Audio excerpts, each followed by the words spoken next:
अमर हुतात्मा स्वामी श्रद्धानंद जी, भारत माता की, भारत माता की, महर्षि दयानंद की, महर्षि दयानंद की, आर्य समाज, आर्य समाज, वेद की ज्योति, वेद की ज्योति। ओम यो भूतं च भव्यं च सर्वं यश्चाधितिष्ठति स्वर्यस्य च केवलं तस्मै ज्येष्ठाय ब्रह्मणे नमः।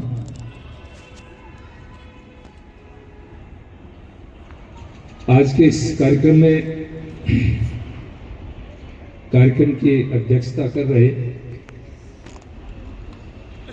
आर्य प्रतिनिधि राजस्थान के प्रधान और राजस्थान हाईकोर्ट में वरिष्ठ अधिवक्ता आदरणीय श्री वेदपाल शास्त्री जी, आज मुख्य वक्ता के रूप में जिन्हें आप सुनेंगे, एक बहुत ही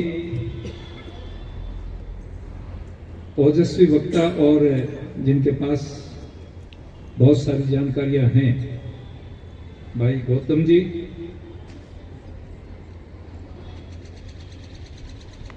शाजापुर से हमारे बीच पधारे श्रद्धेय महंत रामदेव जी, सभा के मंत्री श्री विनोद जी, मान्य श्री के वशिष्ठ जी, श्री बजरंग सिंह जी शेखावत साहब, श्री हनुमान प्रसाद जी,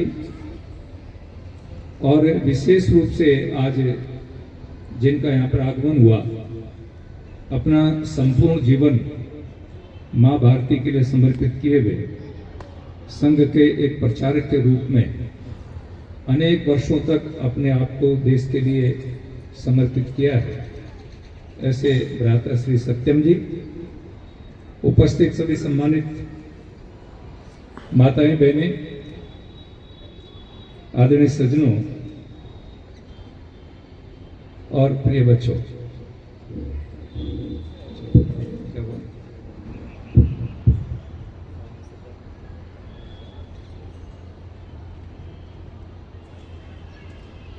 अभी शास्त्री जी के बहुत अच्छे गीत आपने सुने,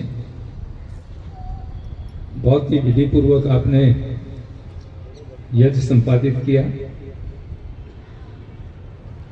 हमारे बीच माननीय यजमुनि जी और श्री रविदत्त शास्त्री जी भी उपस्थित हैं, और पूरे प्रदेश के कोने कोने से बहुत सारे लोग जो वरिष्ठ कार्यकर्ता हैं हमारे, वो सब यहाँ पर आए हैं।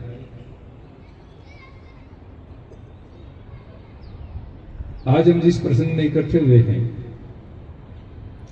बंधुओं, जब देश गुलामी की जंजीरों में जकड़ा हुआ था और हमारे ऊपर राजनीतिक और धार्मिक दोनों प्रकार के आक्रमण हो रहे थे और देश निराश हो चुका था। कई बार निराशा के बादल जब आते हैं तो व्यक्ति सोचता है कि अब क्यों बेकार का मेहनत करें, कुछ होने वाला तो है नहीं। उस परिस्थिति में एक महामानव का प्रादुर्भाव हुआ जिनका नाम था महर्षि दयानंद सरस्वती, और उनको प्रज्ञाचक्षु स्वामी ब्रजानंद जी महाराज से मार्गदर्शन मिला, क्योंकि वेदों के संदर्भ में लोग कहने लगे थे वेदों को शंखासुर ले गया, वेद तो है नहीं, पाताल में चले गए, और वेद की विभिन्न परिभाषाएं की हुई थी। खासतौर से हमारे कुछ देशी और विदेशी भाष्यकारों ने वेद को तो केवल गडरियों के गीत बता दिया था, ये तो गडरियों के गीत है, इसमें कोई बुद्धि की बात नहीं है। उस परिस्थिति में स्वामी ब्रजानंद जी ने महर्षि दयानंद को वेद को खोलने की कुंजी दी और ये बताया कि वेद का भाव इस प्रकार से होगा, वेद का अर्थ ये है, वास्तविक वेद का भाव इस प्रकार से है। और स्वामी दयानंद सरस्वती को कहा कि बेटे, तुझे जाकर के देश के कोने कोने में इस वेद ज्ञान को फैलाना है।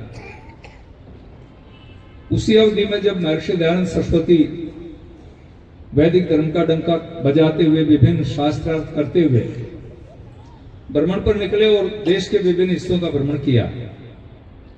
जो बरेली पहुंचे और बरेली में उनके बहुत सारे व्याख्यान हुए। स्वामी श्रद्धानंद, जिनको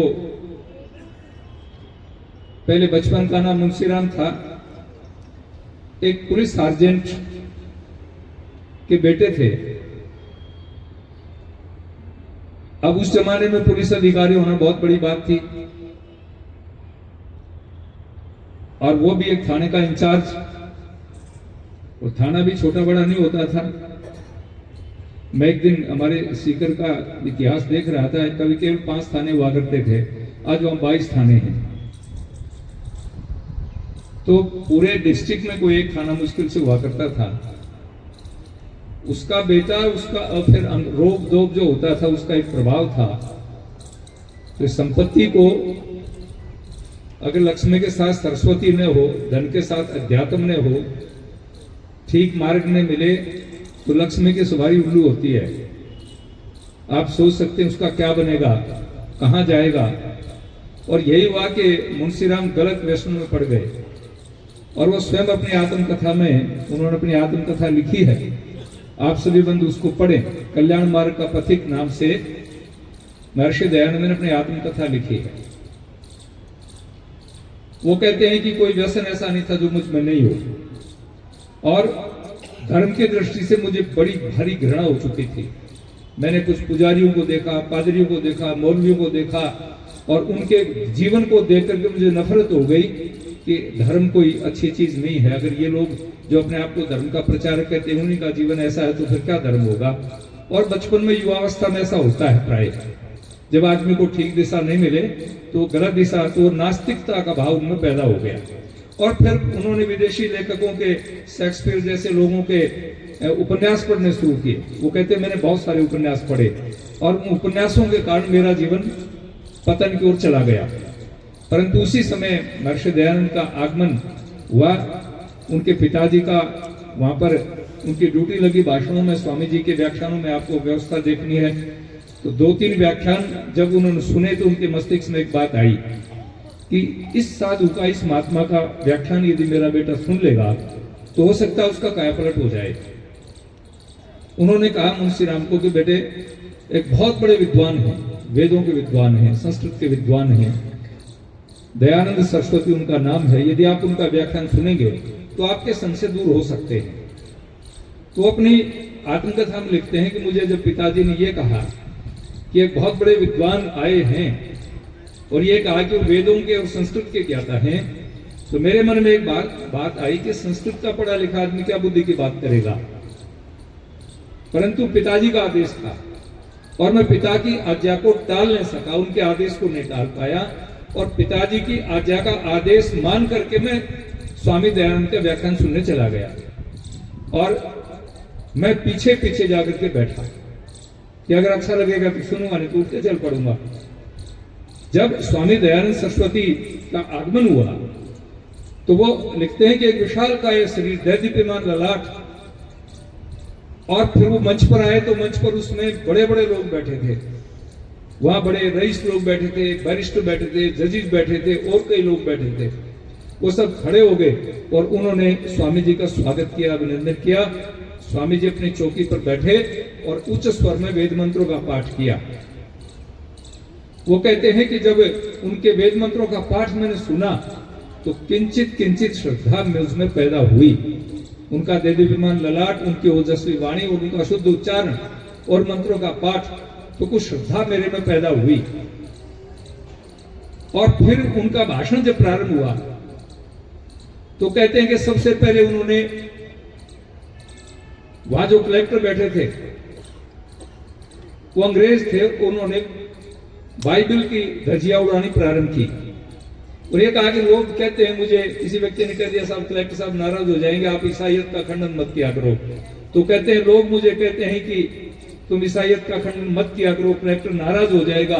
तो महर्षि दयानंद ओजस्वी वाणी में कहते हैं, जब तक मेरे तन में खून है, इस शरीर में आत्मा है, मेरी उंगलियों की बत्ती कोई क्यों न बना करके जला दे, मैं सत्य ही कहूंगा। वो कहते हैं तालियां बजी जोर से और मंच के ऊपर जो लोग बैठे थे वो टकटक लगाकर उनके चेहरे की तरफ देख रहे थे और किसी की हिम्मत नहीं थी कोई बोल सके। श्वास की आवाज भी सुनाई देती थी। फिर उनके तर्कपूर्ण भाषण को सुनकर के मैं धीरे धीरे आगे बढ़ने लगा और वो कहते हैं कि जब भाषण समाप्त होने वाला था तो जो व्यक्ति सबसे पीछे था वो सबसे आगे बैठा था आकर के। और फिर मैंने उनसे कुछ प्रश्न किए। उन्होंने कहा कि अब किसी को कोई शंका करनी हो, प्रश्न करने हो। महर्षि दयानंद की व्याख्यान शैली ऐसी थी, पहले वो व्याख्यान देते थे फिर शंकाओं का समाधान करते थे। जितना समय उनके व्याख्यान का होता था उससे 2 गुना समय उनके शंकाओं में लगता था कि किसी को कोई प्रश्न करना है तो करिए। वो कहते मैं खड़ा हो गया और मैंने कुछ प्रश्न किए, उन्होंने उत्तर दिए और उत्तर देने के बाद मेरे पास कोई प्रश्न नहीं था, लेकिन ईश्वर में विश्वास पैदा नहीं हुआ। तब मैंने कहा स्वामी जी अब मेरे पास कोई प्रश्न नहीं है, आपने मुझे निरुत्तर कर दिया।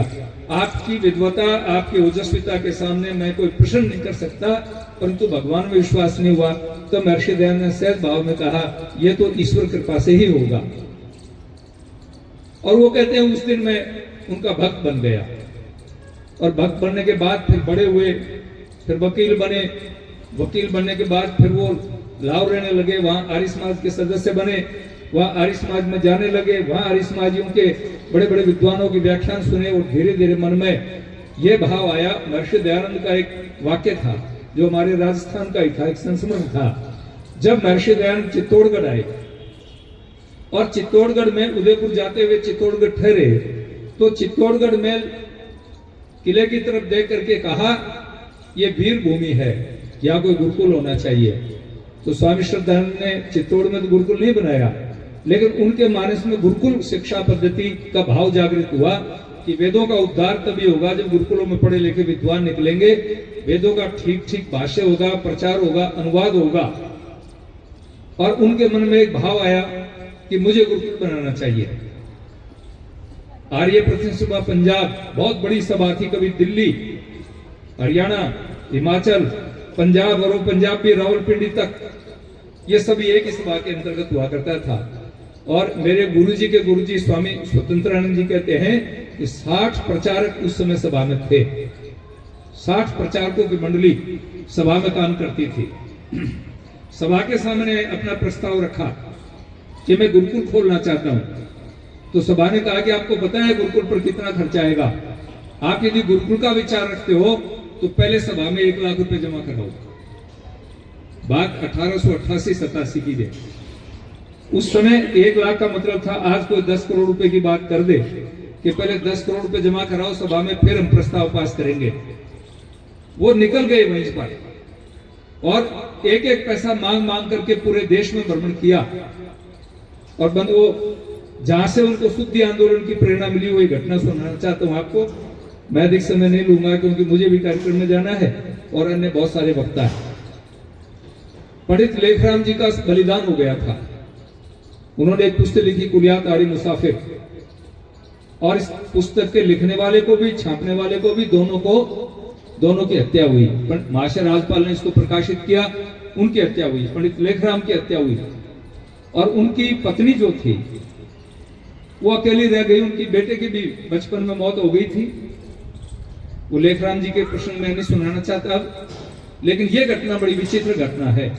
वो घूमते घूमते, क्योंकि पंडित लेखराम जी की पत्नी को सभा कुछ सहयोग देती थी और उसमें से बचा के कुछ पैसे रख लेती थी। वो जब मुंशीराम जी गए तो चेहरा काला पड़ गया, एकदम झुर्रियां पड़ गई, बाल सफेद हो गए और आकर के मिले, बहन कैसी हो गई? भाई मैं तो ठीक हूं, लेकिन आपको क्या हो गया?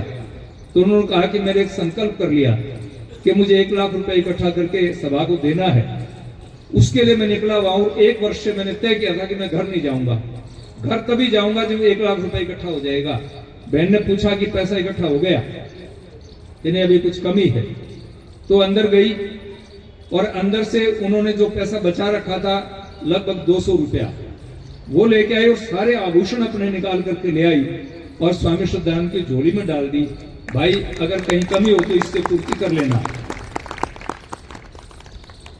हमारे आर्य समाज के बहुत बड़े सन्यासी हुए, वो अपनी उसमें सुनाते हैं कि स्वामी श्रद्धानंद जी ने उस पैसे को, उस जेवर को नीलाम करके पैसे को अलग बना दिया कोष, और उससे ऐसे छात्र जो मेधावी छात्र थे उनको छात्रवृत्ति दिया करते थे। बुद्ध देव विद्यालंकार जो बाद में स्वामी समर्पणानंद जी बने, तो बुद्ध देव विद्यालंकार कहते हैं कि मुझे उस माँ की पैसों से छात्रवृत्ति मिली, इसलिए मैं जब बोलता हूं तो मेरे में लेखराम बोलता है। तो इस प्रकार से उन्होंने काम शुरू किया, गुरुकुल की स्थापना की और कितने सारे लोग पैदा किए। एक प्रश्न सुनाकर अपनी बात को विराम देता हूं। जलियांवाला कांड के बाद में जो अंग्रेजों के खिलाफ मूवमेंट हुआ, रोलेक्ट एक्ट आया और उसके खिलाफ जब काम प्रारंभ हुआ, आपको पता है दिल्ली में जो घटना घटित हुई, घंटाघर के सामने जब जुलूस लेकर के फतेहपुरी से स्वामी जी निकले तो घंटाघर के सामने लोगों ने संगीनें लगा दी, अंग्रेजों ने संगीन लगा दी, कहा जलियांवाला कांड हो चुका था, आगे बढ़ोगे तो गोली लगेगी। माइक लगा के अनाउंस कर रहे थे। स्वामी श्रद्धानंद जी ने अपने बटन खोले, आगे बढ़े, लोगों को ऊंचे स्थान पर खड़े हुए, आगे तुम रुक जाओ, कोई आगे नहीं आएगा। आगे बढ़े और संगीनों से सीना लगा के कहा हिम्मत तो चलाओ गोली। ऊपर से मैसेज आ गया कि अगर अब कोई गड़बड़ कर दी तो दिल्ली में कोई अंग्रेज नहीं बचेगा, देश में कोई अंग्रेज बचेगा नहीं। संगीनें हटा दी और फिर स्वामी श्रद्धानंद जी का जामा मस्जिद की मीनार से भाषण हुआ, देशभक्ति का भाषण हुआ। उसके बाद अमृतसर में जब कांग्रेस का अधिवेशन होना था तो वहां स्थिति ये पैदा हो गई 1921 में, क्योंकि 1919 में जलियांवाला कांड हो चुका था, कि अंग्रेजों ने आदेश जारी कर दिए किसी सार्वजनिक स्थान पर किसी कांग्रेस के व्यक्ति को नहीं ठहराया जाएगा। हिम्मत नहीं थी किसी की कोई वहां सम्मेलन कर सके। स्वामी श्रद्धानंद को उसका संयोजक बनाया गया, 5000 लोगों को घरों में ठहराया गया। लेकिन जो मुख्य बात बताना चाहता हूं वो थी, जब स्वागत भाषण स्वामी श्रद्धानंद का प्रारंभ हुआ तो उन्होंने हिंदी में भाषण प्रारंभ किया। मोतीलाल नेहरू कांग्रेस के अध्यक्ष थे और वो उस सम्मेलन की अध्यक्षता कर रहे थे। उन्होंने स्वामी श्रद्धानंद को टोक दिया, आप अंग्रेजी, आप हिंदी नहीं बोलेंगे, हमारी सारी कार्रवाई अंग्रेजी में चलती है। तब स्वामी श्रद्धानंद ने कहा कि नेहरू जी, मेरे सामने जो लोग बैठे हैं 5000 आदमी, हाथ खड़े करो, आप में से कितने लोगों को अंग्रेजी नहीं आती है। तो लोग 100 आदमियों ने हाथ खड़े कर दिए कि लगभग 4000 आदमियों ने हाथ खड़े कर दिए। कहा ये 4000 आदमी आपके भाषण में केवल ताली बजाने के लिए नहीं आए हैं, यहाँ तुम क्या करना चाहते हो, आपका क्या प्रोजेक्ट है, क्या आंदोलन है, वो सुनने के लिए आए हैं। इसलिए अनुमति हो तो मैं हिंदी में बोलूं। और लोगों ने ताली बजा दी। हिंदी भाषण कांग्रेस के इतिहास में पहला हिंदी का भाषण अगर हुआ तो स्वामी श्रद्धानंद जी का हुआ। तो इसलिए मैं निवेदन करना चाहता हूं, उन्होंने नए आयाम स्थापित किए, शुद्धि मूवमेंट प्रारंभ किया। हरियाणा के ये उत्तर प्रदेश के और इसके हरियाणा के पानीपत बेल्ट, यहाँ 50 गांव मूले जाटों के थे। वहां स्वामी जी गए और जाकर उन्होंने कहा कि तुम पहले हिंदू हो, उनके गोत्र बताए, सारा कुछ बताया, आपको हमारे में वापस शामिल हो जाना चाहिए। तो 2 शर्त लगा दी कि आपको एक तो हुक्का पीना पड़ेगा, मेरे साथ हुक्का पिए कोई, और एक रोटी बेटी का व्यवहार करे, मुझे बेटी दे। तो संकट खड़ा हो गया कि कौन बेटी दे और कौन हुक्का पिए। तब चौधरी मातूराम और एक बेरी गांव के एक चौधरी थे, उनको कहा कि भाई हुक्का पी लो। के लगे हम तो हुक्का पीते नहीं, आर्य समाज है, धर्म के लिए पी लो। लोग विषपान भी तो कर लेते हैं। दयानंद ने तो 17 बार विषपान किया, जहर पिया धर्म के लिए। एक बार हुक्का पीने में क्या बिगड़ता है। ये 52-50 गांव शामिल हो जाएंगे। तो हुक्का भी पी लिया और फिर बेटी भी दे दी और उनकी बेटी ली, और उसका परिणाम ये हुआ कि 50 गांव हिंदू बन गए, आर्य बन गए। और ये पूरा का पूरा बेल्ट, पंजाब का बेल्ट, संगरूर से लेकर के पठानकोट तक, वहां कम्युनिटी मिलेगी आपको महाशय, जातीय महाशय और आर्य, और वो एससी के लोग हैं। वो पूरा का पूरा इलाका, 4 डिस्ट्रिक्ट हैं, आज चारों के 4 जिले शुद्ध हो गए, वहां एक भी मुसलमान नहीं रहा। वो स्वामी श्रद्धानंद ने किया। जब ये एक आंदोलन चला तो खलबली मच गई कि अगर ये व्यक्ति रहा तो एक भी मुसलमान भारत की धरती पर तो बचेगा नहीं। दुर्भाग्य था, बीमार पड़ गए, बड़ी उम्र थी। दिल्ली में जो आजकल श्रद्धानंद बाजार नाम है, वहां पर उनको रखा गया, चिकित्सा चल रही थी। उनके शिष्य वहां पर उपस्थित थे और एक नौजवान आया और उसने कहा कि मैं शुद्ध होना चाहता हूं। डॉक्टरों ने मना कर दिया था कि स्वामी जी से को मिलेगा नहीं। उसने जिद की तो उनके जो शिष्य थे धर्मदेव जी, उन्होंने जोर से कहा कि नहीं मिलेंगे। तो स्वामी जी ने कहा क्या बात है कि महाराज एक नौजवान है, अपने आप को मुसलमान बता रहा, कहता मैं शुद्ध होना चाहता हूं। तो स्वामी श्रद्धानंद कहा कि मरते मरते एक और शुद्ध कर जाऊंगा, आने दो। और वो आ गया। स्वामी जी ने सेवकों को कहा पानी लेके आओ। वो पानी लेके गए और 3 गोली छाती में उसने मार दी, रिवॉल्वर छिपा करके लाया था। तो वो व्यक्ति अंतिम श्वास लिए कह के गया कि एक व्यक्ति को तो शुद्ध करने दो।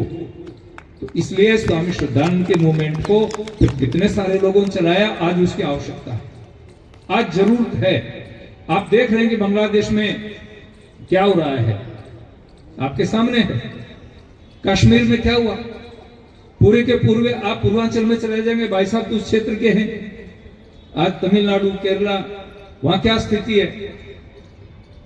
और पूरे देश में जो खासतौर से उत्तर और पूर्व के अंदर जो स्थिति है वो बड़ी भयावह स्थिति है बंधुओं। तो मेरा आपसे निवेदन है कि स्वामी श्रद्धानंद जी का जो मूवमेंट था, जो आंदोलन था, उस आंदोलन को जारी रखने की आवश्यकता है और इस प्रकार के मुंशीराम हमें और चाहिए। तो मैं आप सभी से अपेक्षा रखता हूं कि आज स्वामी श्रद्धानंद जी महाराज का ये बलिदान का वर्ष प्रारंभ हो रहा है, 100 साल हो जाएंगे अगले साल। हमें बड़ा काम करना चाहिए और मैंने तो तय किया है ये जो आने वाले 5-7 साल हैं बहुत महत्वपूर्ण है। आर्य समाज की स्थापना को 150 साल हो गए, संघ की स्थापना को 100 साल हो गए, स्वामी श्रद्धानंद जी के बलिदान को 100 साल हो गए।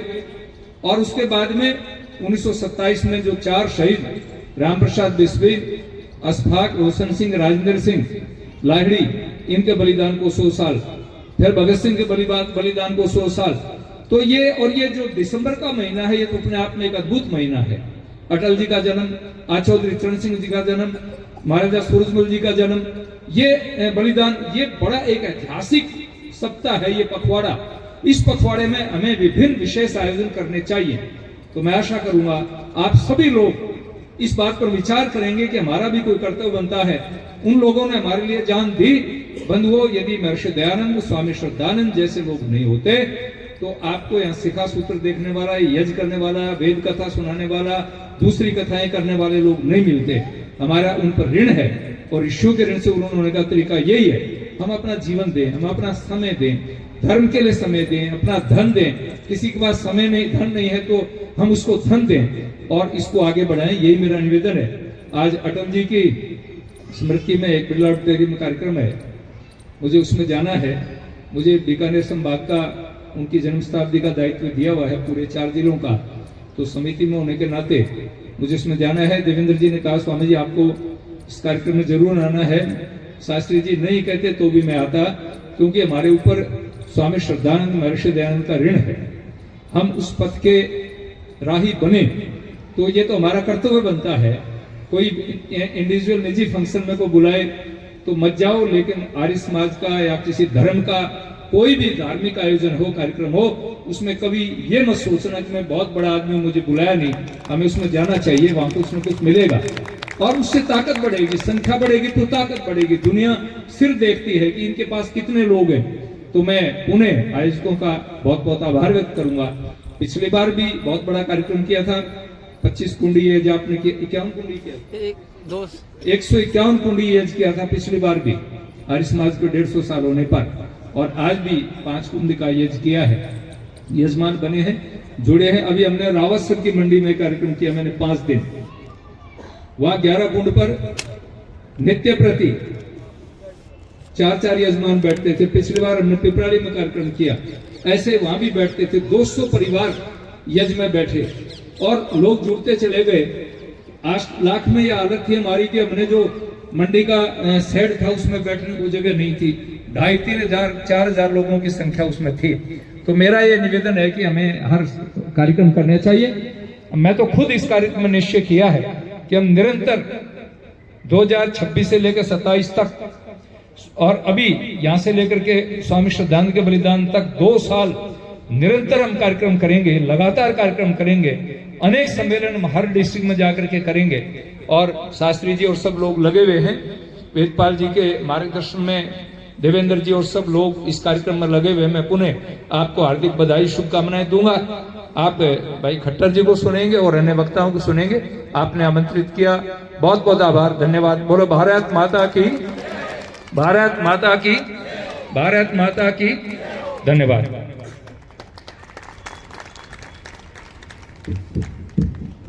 एक बार पुनः जोरदार करताल ध्वनि से स्वामी जी महाराज का स्वागत अभिनंदन करेंगे।